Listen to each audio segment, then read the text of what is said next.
It's Cities Skylines 2 patch day, and a new patch known as the Decoration Patch has just dropped. And in comparison to other patches that we've had recently, this one's a bit smaller, but it includes things such as a fix for the Homelessness Bug, official prop and decal support, and a small grab bag of random fixes that should improve the game on the balance, but might not be obvious at first. Now, in addition to looking at these fixes, I'll share my experiences with modding in this version of the game. So let's jump right in, starting with the Homeless Citizens bug fix. Make no mistake, this bug fix is the reason why this patch is being released, regardless of it being called the Decoration Patch or not. This bug was an absolute city killer that basically forced you to add the Bye Bye Homeless mod into your mod set to keep your city from falling apart. Now, if you're unfamiliar, the Homelessness Bug was a massive bug that impacted your game in a variety of ways. First of all, if you deleted a residential building, its inhabitants would become homeless. However, rather than finding a new home or leaving the city, they would move to a park and never look for a new home. These citizens would retain their wealth and their jobs, and when new citizens would move into the city to replace them, they would not be able to find jobs, which would result in absolutely crazy high unemployment rates. And because those new citizens couldn't find jobs, they would often become homeless themselves, and the problem would compound, and all of your parks would become filled to the brim with homeless citizens, basically trapped in that situation forever. This patch does a few things to fix the homelessness issue. First, it removes a check that homeless citizens used to have that would cause them to randomly look for suitable homes. It appears that that function was bugged, so they removed it altogether, and now homeless citizens will just always look for homes. Further, this patch causes fewer new households to spawn to ensure that there are new homes available for homeless citizens to move into when new housing is created. It also increases demand for high-density residential, which isn't surprising considering low-rent housing is technically high-density residential. Unfortunately, similar to the Economy 2.0 patch, it's going to take a while for your city to balance itself out, so be prepared to wait. The larger the city you have, the longer this is going to take.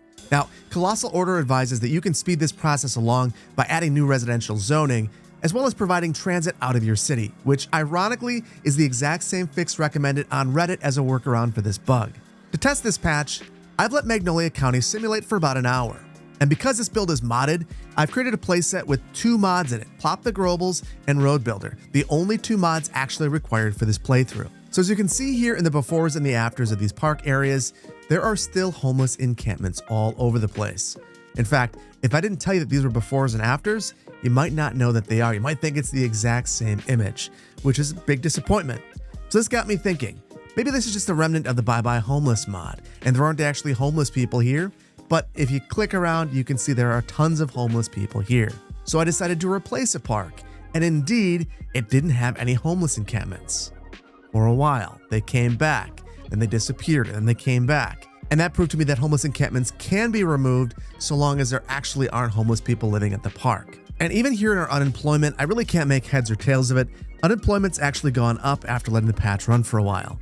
The only place that I've actually seen a big difference is here in our statistics. You can see with population growth, citizen move-ins have absolutely plummeted off a cliff since the patch has been applied. On the other hand, population decline has also declined in terms of the citizen move-aways. So it seems like this patch is causing your local population to be a bit more stable.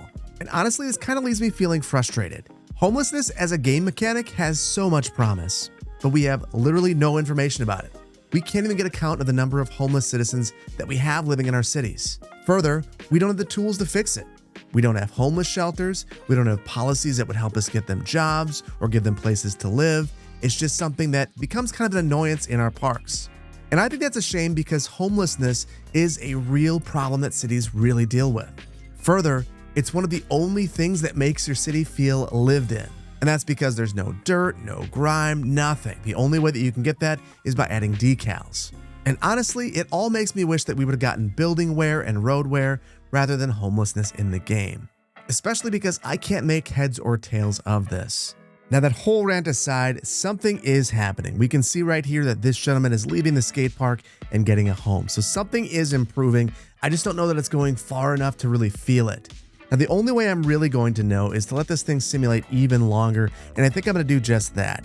In fact, I may even hop on a stream a little bit later on today, depending on how tired I am, and we can take a look at it together. And if you've already got the patch, let me know how it's worked for you down in the comments below. Moving on, the game now includes official prop and decal support. These functions can be accessed from the landscaping menu. It includes things such as rocks, park assets such as benches, fountains, and gazebos, potted plants, props from zoned assets, random debris, and a few decals. One thing I'm really happy about is to see the randomizer present in these menus. This will allow you to place a variety of rocks without clicking through the menu to place each one. Now do know that not everything that's available in Find It or the Dev menu is available within the game's UI, just the things that Colossal Order feels like you'd use on the regular. So if you're looking to place a window AC, you're not going to find it here.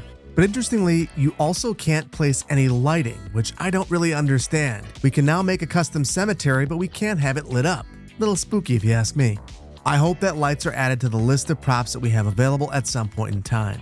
I hate to say this, while I'm thrilled that props are in the game in an official capacity, I can't help but feel underwhelmed by the implementation in a variety of ways.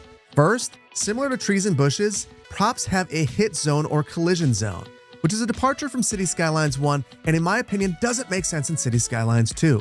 It means that you can't overlap rocks without a mod, and it also means that you can't combine props to make unique creations.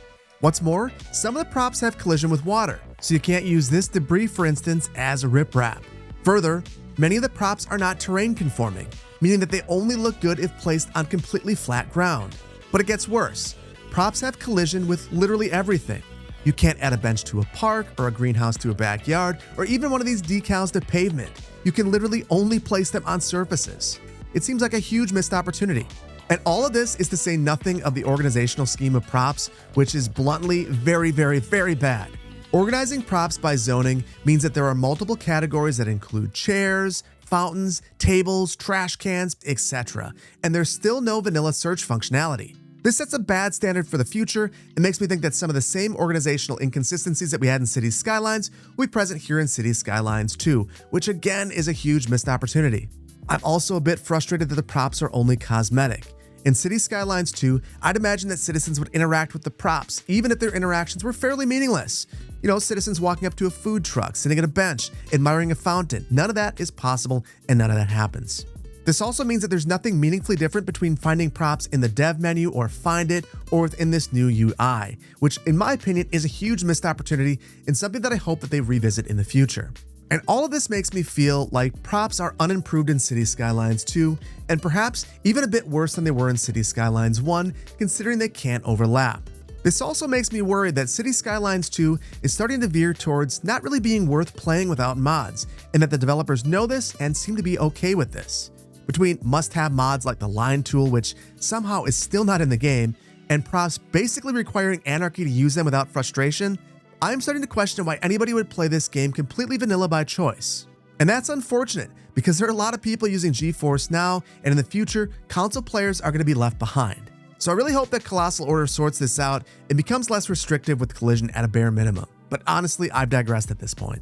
There are also a smattering of bug fixes for fairly specific bugs, the most notable of which include a fix for the small elevated subway stations that were showing missing road and utility connections when placed on 6 or 8 lane roads, improved dog behavior so that citizens don't take their dogs to work or school unless of course they're already out of their homes, fixes for tunnels so that they no longer produce air or noise pollution above them, which I didn't even know was a thing, a rebalancing for the cost upkeep and XP rewards for subway stations, and changes for some industrial chimneys so that they have water vapor rather than smoke.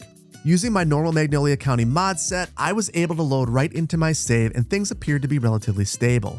Do keep in mind though, I've not been able to play for very long. I've been spending my time looking at a mostly vanilla game. But regardless, I'd say that this is a huge testament to the modding community, and I personally want to thank them for all of their diligent work at updating all of these mods. And with that, we have the decorations patch. And honestly, it's a bit of a mixed bag. Regarding the homeless issue, it's really difficult for me to say definitively that it's been resolved. What I can say definitively is that things have improved, and that I'm seeing things happening now that didn't happen in the past, such as homeless people finding homes. But again, I really hope that we get some more user interface information that demonstrates the number of homeless people that we have, and maybe some more ways to resolve homelessness in the game. Because as it sits, it's just kind of confusing. Thinking about props, it's important to remember that this was kind of just shoehorned into this update. So my hope is that more is added down the line, and that maybe the organization is improved and search functionality added. And again, collision needs to be rethought in my opinion, but I'm really curious to know if you guys think I'm off base in that feeling. But I feel like I have to say this. I'm really glad that they're still improving the game and making really meaningful changes. And I hope that we are all praising them when they do stuff like this, not just criticizing them when they do things that we don't like. I also want to encourage you all to share your feedback about this patch with Colossal Order and Paradox. It can't just be content creators. All of you need to speak up and explain how you feel about this.